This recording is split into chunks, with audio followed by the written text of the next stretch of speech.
आज हम आप लोगों को अयोध्या सिंह उपाध्याय हरिऔध, ये आपके पाठ्यक्रम का सबसे पहला काव्यांजलि के काव्य खंड का सबसे पहला चैप्टर है, जो है अयोध्या सिंह उपाध्याय हरिऔध द्वारा रचित पवन दूतिका। लेकिन पहले हम अयोध्या सिंह उपाध्याय हरिऔध के संक्षिप्त जीवन परिचय, उनकी रचना के बारे में प्रकाश करेंगे। अयोध्या सिंह उपाध्याय हरिऔध द्विवेदी युग के समर्थ कवि और गद्यकार हैं। ये किस काल के हैं? द्विवेदी युग। इनका जन्म 15 अप्रैल सन 1865 ईस्वी में,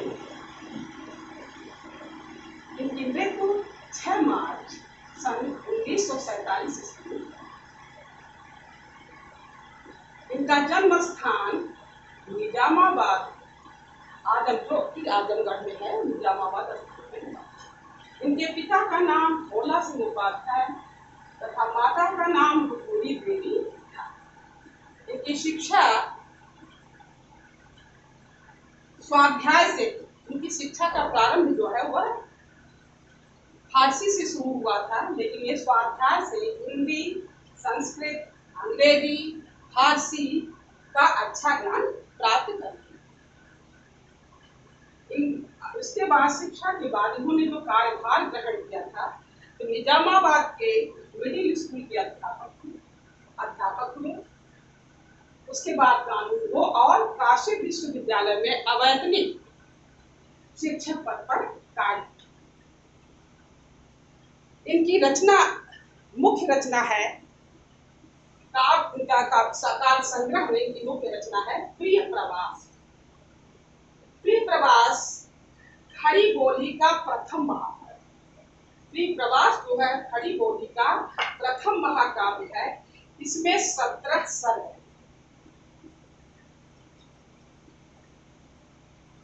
इस काव्य में, प्रिय प्रवास महाकाव्य में कृष्ण के जन्म से लेकर के मथुरा प्रस्थान तक का वर्णन है। दूसरी की रचना है वैदेही वनवास। ये करुण रस प्रधान महाकाव्य, इसमें 18 सर्ग। प्रिय प्रवास के 17 सर्ग हैं, वैदेही वनवास में 18 सर्ग हैं। ये करुण रस प्रधान महाकाव्य है। इसमें श्री राम के द्वारा सीता के निर्वासन की कथा वर्णित है। तीसरी इनकी मुख्य रचना है पारिजात। इसमें धार्मिक और आध्यात्मिक विषयों का वर्णन है। फिर इनकी जो मुक्तक काव्य रचना है चुभदे चौगदे चोखे चौक, ये दोनों बोल चाल वाली मुहावरों युक्त भाषा में लिखित अद्भुत काव्य संग्रह है। फिर और रचना है रसकलश, ये ब्रज भाषा के छंदों का संकलन है। फिर इनके मुख्य उपन्यास है जो अधिकतर बोर्ड परीक्षा में पूछे जाते हैं। अधखिला फूल, ठेठ हिंदी कठार और प्रेम कांता इनके मुख्य उपन्यास है। नाटक है प्रद्युम्न विजय और रुक्मिणी परिणय इनके मुख्य नाटक है।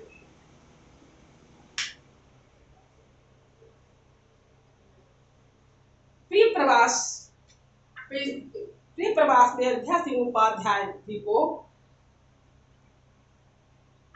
मंगला प्रसाद पारितोषिक भी प्राप्त हुआ है, और यह वात्सल और श्रृंगार रस का इसमें अनूठा वर्णन हुआ है। और इनके काव्य की जो विशेषता है, ये काव्य के शिव रूप अर्थात कल्याणकारी। इसीलिए इनके जो श्री कृष्ण राधा हैं, श्री राम सीता राम हैं, वे भक्तों के भगवान न होकर के वे उनके जननायक और जनसेवक भी।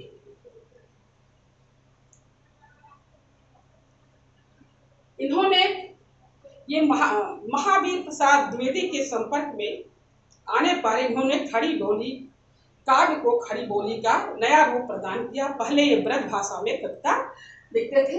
जो रसकलश है जो ब्रज भाषा की छंदों पहले ब्रज भाषा में ही पहले ये कविता लिखते थे, लेकिन बाद में महावीर प्रसाद द्विवेदी की प्रेरणा से ये खड़ी बोली में काव्य रचना करने लगे। फिर है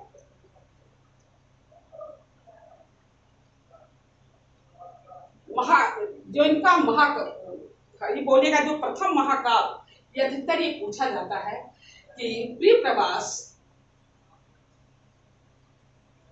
किस काल का प्रथम महाकाव्य है, तो इसमें आधुनिक काल का प्रथम महाकाव्य है।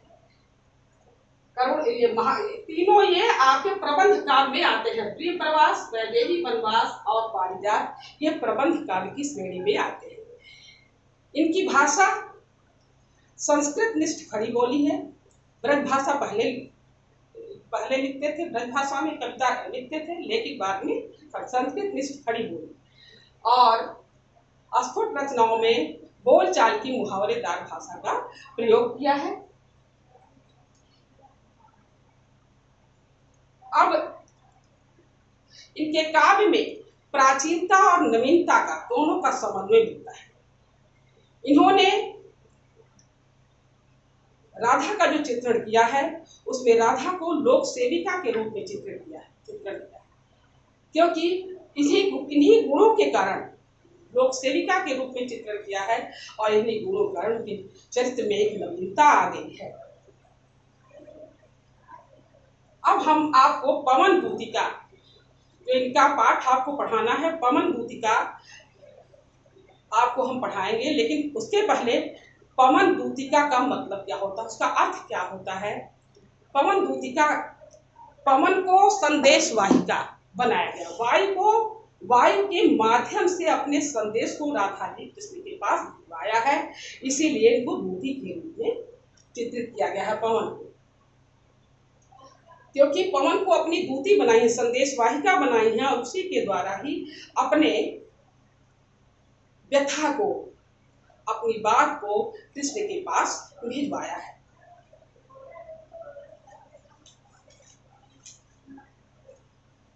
पवन, इसमें राधा तो विरह कातरा है ही, लेकिन राधा के साथ साथ उनके पर दुख कातरा रूप को चित्रित किया गया, अर्थात दूसरों के दुख को भी के लिए भी वे व्याकुल है कि दूसरों के दुख को भी वो अपने दुख में समाहित किया है। और उनके लोक सेविका संसार के सेवा भाव के कारण उनके चरित्र में एक नवीनता आ गई है। और ये जो पवन दूतिका है, ये संस्कृत के जो और भी जैसे कालिदास हैं, कालिदास ने मेघदूत की रचना की है, तो कालिदास ने भी मेघ को दूत बनाया था, संदेश वाहक बनाया था। क्योंकि जब कुबेर के द्वारा वो श्रापित हो गए, जो उन्हें कार्य दिया गया था, उन्हें फूल लाने का कार्य दिया गया था यक्ष को, जब यक्ष प्रतिदिन प्रातः काल कुबेर को ताजे फूल अर्पित करता, लेकिन विवाह के पश्चात वह अपने कार्य से विमुख हो गया, तब कुबेर ने उनको श्राप दिया कि तुम्हारी पत्नी से वियोग हो जाएगा। इसलिए उसको रामटेक पर्वत पर भेज दिए। जब अपनी प्रिया से अलग हो गया था यक्ष, तो जब बरसात के दिनों में जब बादल घुमड़ने लगे, तो फिर मेघ को अपना संदेश वाहक बना करके अपनी प्रिया के पास वह संदेश भिजवाया था। उसी प्रणाली पर ये आधारित, उसी प्रणाली पर आपका पवन दूतिका भी आधारित है। अब हम आपको उसकी व्याख्या सुनिए। बैठी खिन्ना एक दिवस में, गेह में थी अकेली, आके आंसू दृग युगल में थे धरा को भिगोते, आई धीरे इस सदन में पुष्प सदगंध बोले, प्रातः वाली सुपवन इसी काल वातायनों से। बैठी खिन्ना एक दिवस, वे गेह में थी अकेली। एक दिन राधा जी के पहले शब्दार्थ, खिन्ना मतलब दुखी, एक माने एक, दिवस माने दिन, गेह मतलब घर, आके आंसू दृग युगल, दृग माने नेत्र, युगल माने दोनों, धरा माने पृथ्वी, और वो भिगोते थे, पृथ्वी पर गिरते थे उनके आंसू। सदन माने घर, पुष्प सदगंध फूलों की सुगंध से युक्त, सुंदर पवन सुगंध से युक्त पवन, इसी काल माने समय, वातायन माने खिड़कियों से रोशनदानों से। एक दिन राधा जी दुखी होकर के, उदासी से युक्त, उदास और दुखी होकर के अपने घर में अकेली बैठी हुई थी। आके आंसू दृग्युगल में थे, धरा को भिगोते, उनके दोनों आंखों में बार बार आंसू आ रहे थे और उन्हें उन दोनों आंखों को सजल बना रहे थे और उन आंखों से आंसू पृथ्वी पर गिरते थे। उसी समय आई धीरे सदन में पुष्प सदगंध, उसी समय उनके घर में पुष्प के सुगंध से युक्त प्रातः काल बहने वाली सुगंधित वायु खिड़कियों के मार्ग से प्रवेश किया।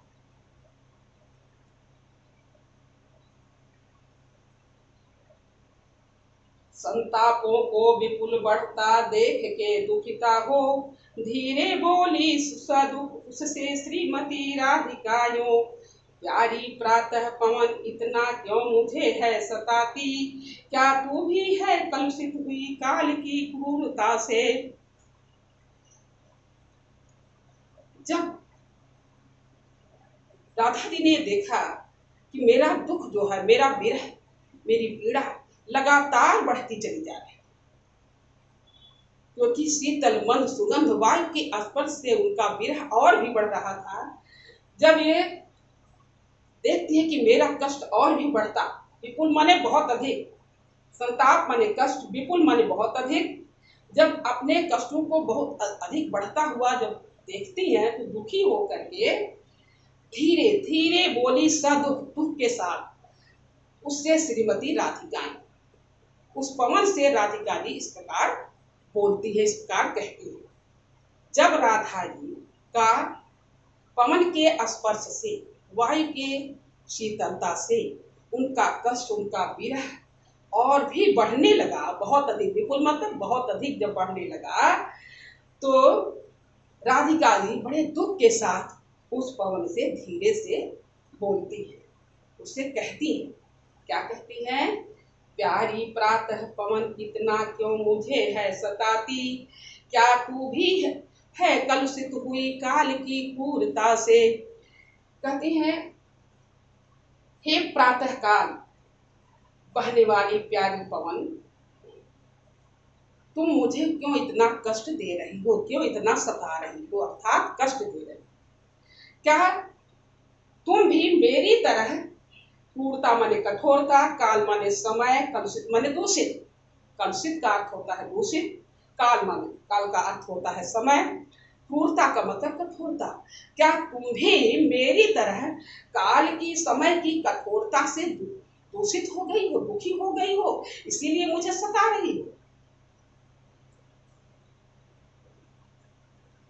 ये आपकी, अब इसमें अब 5 प्रश्न पूछे जा, अब इसका काव्य सौंदर्य है, काव्य सौंदर्य बताने के बाद इसमें 5 प्रश्न जो पूछे जाते हैं, 5 10 नंबर के आते हैं। अब इसका है रस छंद अलंकार। इसमें रस कौन सा है?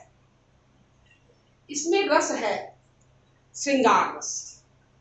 छंद जो है मंदाक्रांता छंद है, ये वर्णिक छंद है जो आपके कोर्स में नहीं है।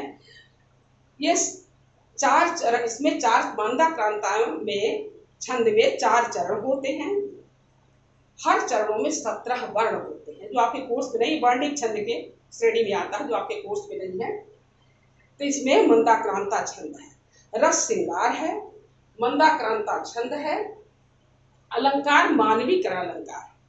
मानवीकरण अलंकार इसलिए है कि इसमें मानव जैसा है, क्योंकि पवन से वो मानव जैसा व्यवहार कर रहे हैं, जहाँ मानव जैसा क्रियाकलाप पाया जाता है वहां पर मानवीकरण अलंकार होता है।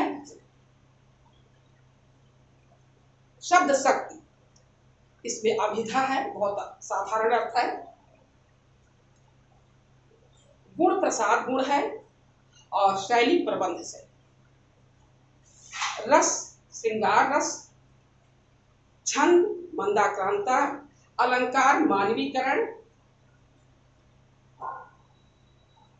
गुण प्रसाद गुण है,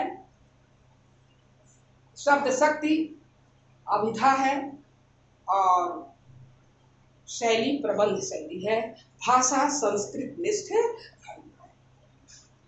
ये आपका काव्य सौंदर्य। अब इसमें 5 प्रश्न किस तरह से पूछे जाते हैं इस पर हम आप लोगों को बताएंगे। पहला प्रश्न बनता है संदर्भ। पहला प्रश्न बनता है संदर्भ पर कि प्रस्तुत, पहला प्रश्न ये अवतरण दिया रहेगा, कुछ पंक्तियों को रेखांकित किया रहेगा, रेखांकित अंश की व्याख्या करेंगे। पहला प्रश्न होता है संदर्भ। प्रस्तुत पंक्तियों का संदर्भ बताइए अथवा प्रस्तुत पंक्तियों के कवि एवं शीर्षक का नाम, इस तरह पूछा जाता है। तो कवि का नाम अयोध्या सिंह उपाध्याय है और शीर्षक का नाम पवन द्वितीय है। अगर संदर्भ पूछा जाए तो संदर्भ आप इस तरह लिखेंगे, प्रस्तुत सुंदर पंक्तियां द्विवेदी युग के समर्थ कवि अयोध्या सिंह उपाध्याय द्वारा विरचित महाकाव्य प्रवास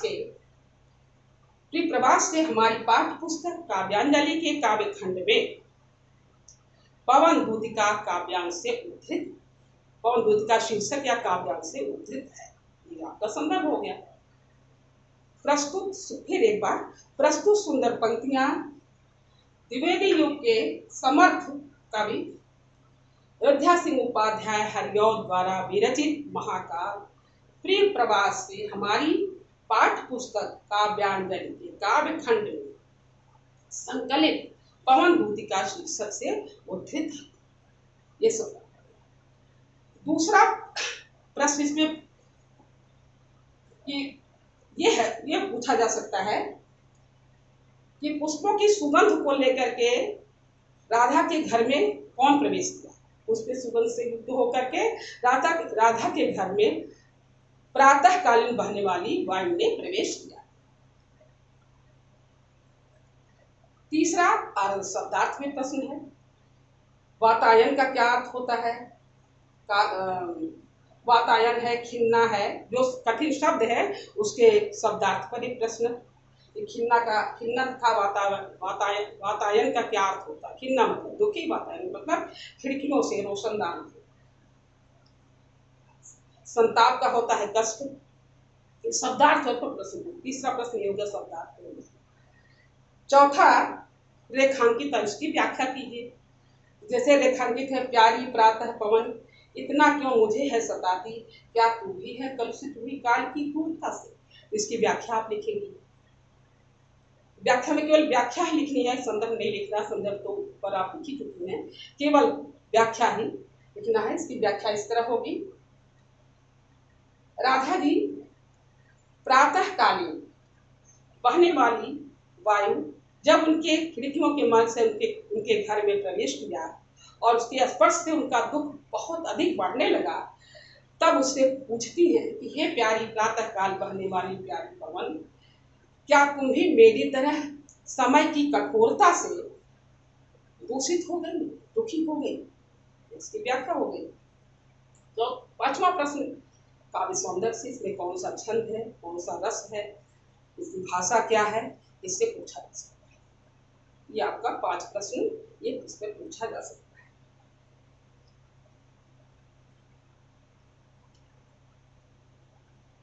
अब दूसरा है इसका,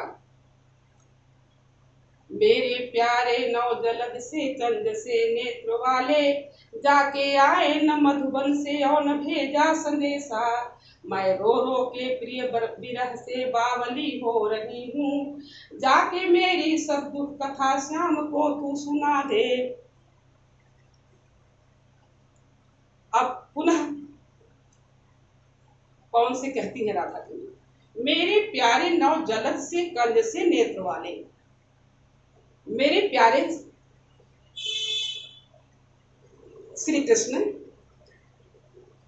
नौ जलद से, जलद मत, नौ माने नया, जलद माने बादल, कंज माने कमल, नेत्र माने नेत्र, कंज माने कमल।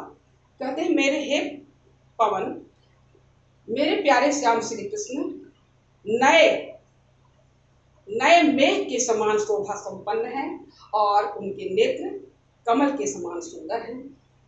जब से वे मथुरा चले गए, जाके आए न मधुबन से न भेजा संदेशा, जब से वे मथुरा चले गए न स्वयं आए न उन्होंने कोई संदेशा ही भेजा।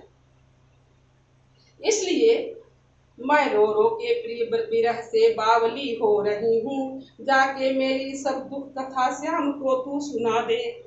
इसलिए मैं उनके विरह में, जब वे नहीं आए न संदेशा भेजा, तो मैं उनके विरह में, मेरी दशा पागलों जैसी हो गई है और मैं लगातार रोती रहती हूँ। इसलिए मेरी जाके तुम उनके पास जाओ और मेरी सारी व्यथा, मेरे दुख की जो व्यथा है, पीड़ा है, तुम जाकर के उस श्याम श्री कृष्ण को तुम सुना दे, उन्हें बता दे।